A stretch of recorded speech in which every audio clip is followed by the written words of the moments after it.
بسم اللہ الرحمن الرحیم۔ ڈسکور اوریجنل کے معزز ناظرین، السلام علیکم۔ اب کس نمبر 620 ملاحظہ فرمائیں۔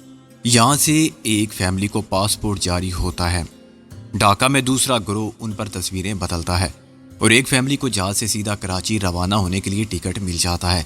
ایئر انڈیا سے دہلی، وہاں سے دبئی، پھر کراچی۔ یہ پیسے والوں کا کھیل ہے۔ وہ پہلے ہی نکل گئے تھے اور جو باقی رہ گئے ہیں وہ حالات کے معمول پر آتے ہی نیپال یا سیلون کے راستے پرواز کر جائیں گے۔ تمہاری معلومات تو حیرت انگیز ہیں، میں نے کہا۔ ایسے لگتا ہے جیسے تم خود بھی یہی کرتے ہو۔ میں ایسا کوئی کام نہیں کرتا، صرف ٹیکسی چلاتا ہوں، مگر سارے شہر میں پھرتا ہوں، آنکھیں اور کان کھلے رکھتا ہوں اور دنیا میں جو کچھ ہو رہا ہے اس کی خبر مل جاتی ہے مجھے۔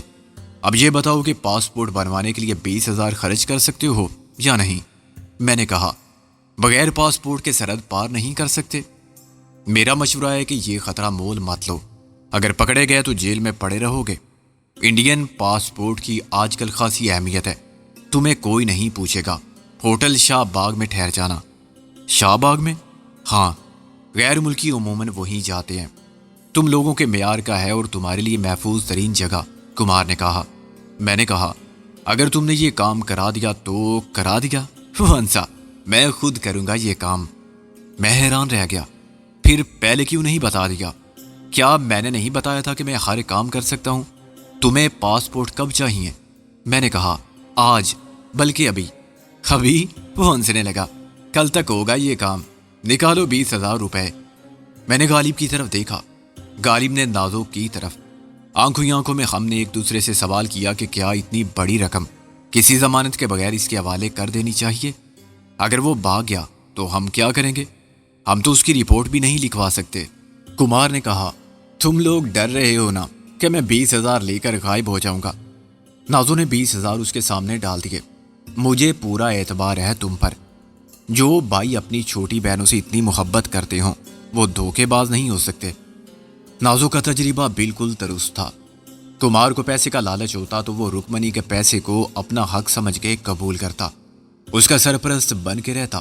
جتنی محنت اس نے رکمنی کو ڈاکٹر بنانے میں کی ہوگی اسے اپنی انویسٹمنٹ سمجھتا تو اس کی آمدنی سے اپنا قرض وصول کر سکتا تھا، مگر وہ اس حد تک اصول پرست تھا کہ اپنی ٹیکسی چلاتا تھا اور بہن کے گھر میں رہنے پر بھی تیار نہ تھا۔ بے غرضی، بے نیازی کے اس انداز میں ایک کلندرانہ شان تھی۔ اتنا خوددار آدمی پیسے کے لالچ میں کسی کے اعتماد کو دھوکہ نہیں دے سکتا۔ ہمارے نام پتے کیا ہوں گے؟ میں نے کہا۔ جب پاسپورٹ ملے تو دیکھ لینا، وہ رقم جیب میں ڈالتے ہوئے بولا۔ ایک بات میں ابھی واضح کر دیتا ہوں، میں پوری کوشش کروں گا کہ پیسہ کم خرچ ہو، لیکن 20,000 سے جتنے بچ جائیں گے وہ میری کوشش اور محنت سے بچیں گے، وہ میں واپس نہیں کروں گا۔ میں نے ہنس کے کہا، حق کے محنت اپنی جگہ۔ اس نے کہا، کلکتہ میں پیسہ کمانا آسان ہے، جمع کرنا بہت مشکل کام ہے۔ مجھے پیسہ جمع کرنا ہے اپنا گھر بنانے کے لیے۔ جب تک میرا کوئی چھوٹا موٹا گھر نہیں بنے گا شادی کا مسئلہ اٹکا رہے گا۔ فکر مجھے اپنی بہن رکمنی کی ہے، میری وجہ سے وہ بھی بیٹھی ہوئی ہے۔ نازو نے کہا، اتنا کرنے والے تم جیسے بھائی کے لیے رکمنی کی یہ قربانی بہت معمولی ہے۔ مجھے تصویریں چاہیے، آپ سب کی۔ تصویریں تو نہیں ہیں، میں نے کہا۔ خیر، بنوا لیتے ہیں تمہارے ساتھ چل کے، چندو کو بھی دیکھ لیں گے، گل نے کہا۔ دوپہر کے کھانے کا وقت قریب تھا، ہم نے کمار کو بھی لنچ پر مدعو کیا۔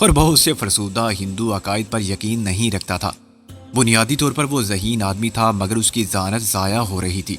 ان ہزاروں نوجوانوں کی طرح جو سفارش نہ ہونے یا موقع نہ ملنے کے باعث ہر جگہ خواروں زبوں پھرتے ہیں اور ان سے کہیں کم تر صلاحیت رکھنے والے عیش کرتے ہیں۔ ہاسپٹل جاتے ہوئے کمار نے پھر کہا، رکمنی کو مت بتانا۔ نازو نے اس کی بات کاٹ دی۔ آج تو میں ضرور بتاؤں گی، بلکہ تمہیں ساتھ لے کر جاؤں گی۔ میں نہیں جاؤں گا، رات پھر لڑائی ہو گئی تھی۔ نازو نے کہا، میں دیکھوں گی کیسے نہیں جاؤ گے۔ وہ حیران ہو گیا، مجھے زبردستی لے جا سکتی ہو تم؟ ہاں، یہ بھی دیکھ لینا۔ میں نے کہا، نازو یہ کیا فضول بات ہے، یہ بہن بھائی کا آپس کا معاملہ ہے اور یہ روٹنا بھی تو پیار کی ایک ادا ہے، کھیل ہے ان کا، تم کیوں ٹانگ اڑاتی ہو؟ میری مرضی۔ غالب نے کمار سے کہا، بیٹا مارے گئے تم، اب شرافت سے اتر کے چل پڑنا ورنہ ہڈی پسلی توڑوا لو گے۔ تم نہیں جانتے اس بلا کو، ہم تو بھگت رہے ہیں۔ کمار ہنسنے لگا۔ اس کا خیال تھا کہ یہ مذاق ہے اور میں پریشان تھا کہ نازو خواہ مخواہ اڑ گئی ہے، ہاسپٹل کے سامنے ہی تماشا نہ ہو جائے۔ نازو کا کیا ہے، کمار کو اٹھا کے اندر پھینک دے گی اور معاملہ سیریس ہو جائے گا۔ جب ٹیکسی ہاسپٹل کے سامنے رکی اور نازو نے کمار سے اندر چلنے کو نہیں کہا تو میں نے سکون کا سانس لیا کہ وہ مذاق میں حد سے نہیں بڑھی۔ اس سے زیادہ خوشی مجھے کمار کو اپنے پیچھے آتا دیکھ کر ہوئی۔ غالب نے کہا، بس ہکڑ فوں تمام، ڈر گئے؟ کمار مسکرایا، ہاں میں ڈر گیا رکمنی سے، وہ ابھی آتی اور مجھے پکڑ کے اندر لے جاتی۔ رکمنی اپنے کمرے میں آرام کر رہی تھی، ہمیں دیکھ کر اس نے کتاب نیچے رکھ دی۔ مجھے وہ پریشان اور بدحواس سی لگی۔ اس نے ہمیں بیٹھنے کا اشارہ کیا۔ ہم چندو کو دیکھنے آئے ہیں، کیا حال ہے اس کا؟ میں نے کہا۔ چندو وہ ہونٹوں پر زبان پھیر کے بولی۔ میرا ماتھا ٹھنکا، کیا بات ہے، وہ ٹھیک تو ہے نا؟ رکمنی نے چشمہ اتار کے آنکھیں ملی اور ایک گہری سانس لے کر پھر چشمہ لگایا۔ ہائے ایم سوری، وہ مر گیا۔ مر گیا؟ ہم سب تقریباً ایک آواز میں چلائے۔ ہاں، وہ صبح 10 بجے مر گیا، رکمنی نے کہا۔ اس کی لاش کو پولیس لے گئی ہے پوسٹ مارٹم کے لیے۔ مگر وہ تو ٹھیک ہو رہا تھا، میں نے کہا۔ ہاں، بہت بہتر ہو گئی تھی اس کی حالت۔ آج صبح اس نے تھوڑا سا دلیا کھایا تھا اور دودھ پیا تھا، پھر اچانک اس کو الٹی آئی خون کی۔ میری تو کچھ سمجھ میں نہیں آیا کہ ایسی کیا بات ہو گئی تھی۔ ابھی میں یہ کتاب دیکھ رہی تھی، میں نے پولیس سرجن سے بھی بات کی، وہ اتفاق سے راجن کا دوست ہے۔ کون راجن؟ میں نے کہا۔ کمار نے کہا، اس کا ہونے والا شوہر۔ پولیس سرجن خفا ہونے لگا مجھ پر کہ تم نے یہ کیس کیوں لیا؟ اس کا زخم کسی عام خنجر کا زخم نہیں تھا، زخم کے آس پاس کا گوشت گل گیا تھا اور اس میں سے عجیب سی بدبو اٹھ رہی تھی۔ میں نے کہا کہ یہاں تو ایسی کوئی بات نہ تھی۔ اس نے مجھے بتایا تھا کہ چاقو لگ گیا ہے اور میں نے مان لیا، مرم پٹی کر دی۔ لیکن پولیس سرجن غلط نہیں کہتا، اس کا زخم کسی ایسے خنجر کا تھا جس میں زہر تھا، اور یہ زہر بھی عام زہر نہیں تھا۔ اس کا اثر 2 مرحلوں میں ہوتا ہے، بہت خطرناک زہر ہوتا ہے۔ پہلے مرحلے سے آدمی جاں بر ہو جاتا ہے اور یہ سمجھتا ہے کہ وہ بچ گیا۔ 12 گھنٹے بعد دوسرے مرحلے کے مہلک اثرات ظاہر ہوتے ہیں۔ چندو کے ساتھ کیا ہوا تھا؟ میں نے کہا، مجھے نہیں معلوم، لیکن اسے تم لوگ ہی لائے تھے۔ میں نے کہا، وہ راستے میں ملا تھا، اس نے ہاتھ کا اشارہ دیا تو ہم نے گاڑی روک لی۔ کون سی گاڑی؟ کمار بولا۔ ایک دوست کی گاڑی تھی، وہ ہمیں یہاں چھوڑ کے واپس چلا گیا تھا۔ میں نے فوراً ایک جھوٹ بولا۔ چندو بیمار تھا اور اس کی حالت خراب تھی۔ پہلے اس نے کہا کہ اسے سانپ نے کاٹا ہے، بعد میں تسلیم کیا کہ جھگڑا ہوا تھا کسی سے اور اس کے چاقو سے یہ زخم آیا ہے۔ اس نے تم سے بھی جھوٹ بولا تھا، رکمنی نے کہا۔ وہ چاقو کا زخم نہیں لگتا، یہ بات بھی پولیس سرجن نے بتائی ہے مجھے، وہ کسی نیزے یا تیر کے کھب جانے کا زخم تھا۔ میں تو بڑی مشکل میں پڑ گئی ہوں، اب کیا مسئلہ ہے؟ میں نے کہا، پولیس سرجن سے کہو کہ معاملہ دبا دے، اس کو لاوارث سمجھ کر جو کرنا ہے کرے، ہم خود اس کی ذمہ داری قبول نہیں کر سکتے۔ رکمنی نے مجھے غور سے دیکھا۔ تم نے کہا تھا کہ وہ تمہارا بھائی ہے، تو اور کیا کہتا میں؟ پوری بات اب بتا دی ہے تمہیں؟ نہیں، پوری بات تم نے ابھی تک نہیں بتائی ہے، اس نے کہا، اور میز کے نیچے سے وہ پوٹلی اٹھا کے اوپر رکھ دی جس میں سونے کے زیورات تھے۔ یہ کیا ہے؟ میں نے پوری کوشش کی کہ میری صورت پر حیرت کے سوا کسی قسم کے جذبات کا عکس نظر نہ آئے۔ کیا ہے؟ رکمنی نے پوٹلی کھول دی۔ یہ کم سے کم 1 کلو سونے کے زیورات ہیں، یہ چندو کے پاس کہاں سے آئے؟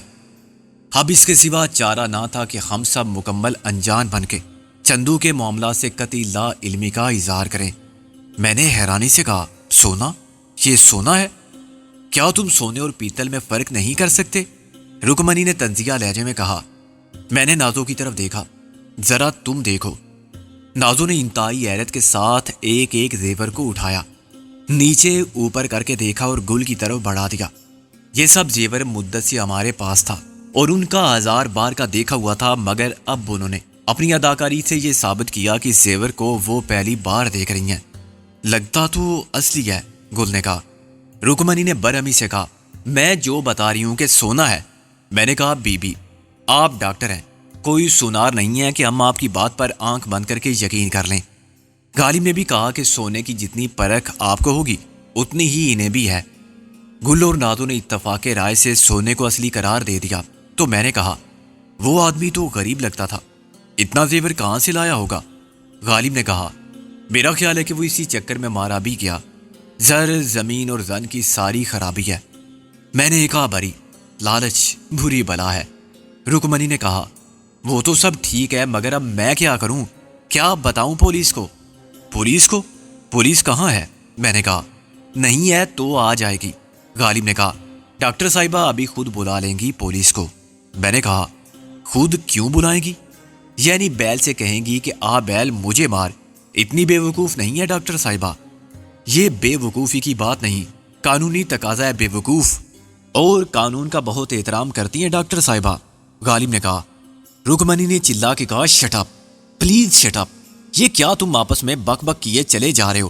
جو میں پوچھ رہی ہوں بس اس کا جواب دو۔ اگر تمہارے کہنے پر میں نے اسے علاج کے لیے داخل کر لیا تھا تو کوئی جرم نہیں کیا تھا، جھوٹ اس نے بولا تھا یا تم نے بولا تھا؟ میں اگر اندازہ نہیں کر سکتی کہ زخم مولک ہے تو یہ میری نااہلی ہے یا غلطی، اسے کوئی میرا جرم نہیں بتا سکتا، سمجھے؟ میں نے سر ہلایا، بالکل سمجھ گیا۔ غالب نے کہا، تم سے پہلے تو میں سمجھ گیا تھا، خاک سمجھ گئے تھے، تم کیا زیادہ عقل مند ہو مجھ سے؟ ہاں یہ تو سبھی جانتے ہیں۔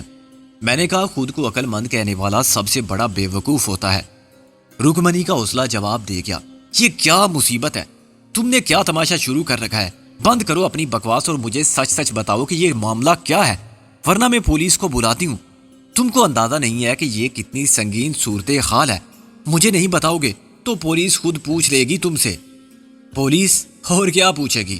جو ہمیں معلوم تھا وہ ہم نے آپ کو بھی بتا دیا اور پولیس کو بھی بتا دیں گے۔ میں نے گرم ہو کر کہا، آپ کیا دھمکی دیتی ہیں ہمیں؟ ہم نے کون سا جرم کیا ہے؟ غالب نے کہا، ہاں شہر سے باہر کسی ویران مقام پر کوئی بھی زخمی آدمی کی مدد کی درخواست کرے تو کیا گاڑی روک کے اسے ساتھ بٹھا لینا جرم ہے؟ اسے علاج کے لیے ہاسپٹل لے جانا جرم ہے؟ میں نے کہا، ہاسپٹل میں وہ مر جائے تو کیا یہ ہمارا جرم سمجھا جائے گا؟ اور اگر اس کے پاس سیر بھر سونے کے زیورات تھے تو اس کو بھی ہمارا جرم شمار کیا جائے گا؟ گمار خاموشی سے سب کچھ سن رہا تھا لیکن کم پریشان نہ تھا۔ اب اس نے معاملات کو اپنے ہاتھ میں لینے کا فیصلہ کیا۔ دیکھو، میں کل سے سب کچھ دیکھ رہا ہوں اور بہت سی باتیں ہیں جو میری سمجھ میں نہیں آئی ہیں، مثلا یہ کہ تم نے اپنا حلیہ کیوں بدلا، ایک ہوٹل سے دوسرے ہوٹل میں شفٹ ہونے کا فیصلہ کیوں کیا؟ یہ بھی کوئی پوچھنے والی بات ہے؟ وہ ہوٹل پسند نہیں آیا تھا ہمیں، میں نے کہا۔ کمار نے نفی میں ساری لایا، جب تم ملے تھے تو تمہارے حلیے ایسے نہیں تھے جیسے اس وقت نظر آ رہے ہیں۔ تم جنگلوں میں بھٹکتے پھر رہے تھے اور تمہیں بال کٹوائے اور شیو بنوائے اتنا عرصہ ہو گیا تھا کہ تم جنگلی نظر آتے تھے۔ آخر کیوں؟ کیا مجبوری تھی؟ کس کا خوف تھا کہ تم اتنا عرصہ انسانوں کی دنیا سے دور رہے؟ میرا خیال ہے کہ تم مفرور تھے۔ غالب بولا، تمہارا خیال غلط ہے، ہم مفرور نہیں مجبور تھے۔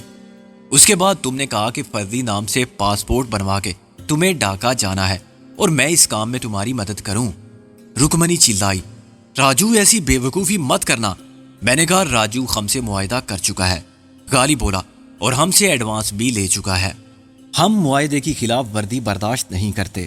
میں نے سر ہلایا، کوئی اور ہوتا تو ہم پتہ نہیں کیا کرتے، لیکن تمہارا بھائی راج کمار عرف راجو اچھا آدمی ہے اس لیے چھوڑتے ہیں، مگر ہماری رقم واپس لاؤ۔ غالب نے کہا، یہ کام تو اس سے آدھی قیمت میں کوئی بھی کر دے گا، خود پولیس ہماری مدد کرے گی۔ رکمنی نے فون اٹھا لیا، ٹھیک ہے میں پولیس کو بلاتی ہوں، تم ان کے پیسے مارو منہ پر راجو۔ میں نے فون پر ہاتھ رکھ دیا۔ ڈاکٹر صاحبہ کا غصہ بہت تیز معلوم ہوتا ہے، میرا تو مشورہ ہے کہ آپ کسی چکر میں نہ پڑیں، اس لیے تو پولیس کو بلا رہی ہوں، میں انہیں سب سچ بتا دوں گی۔ کیا وہ آپ کے سچ کو مان لیں گے؟ غالب نے کہا، ان کے آنے سے پہلے ہم تو بھاگ جائیں گے، کس کو پکڑوائیں گی آپ؟ کون ہوگا آپ کے بیان کا گواہ؟ میں نے کہا، میری مانے تو یہ سب اپنے پاس رکھیں، یہ زیور۔ غالب نے کہا، کسی کو اس کے بارے میں کچھ بھی معلوم نہیں، آپ بھی خاموش رہیں، ہم بھی چندو کو بھول جاتے ہیں۔ رکمنی کا غصہ ایک دم ٹھنڈا پڑ گیا، یہ میں رکھ لوں؟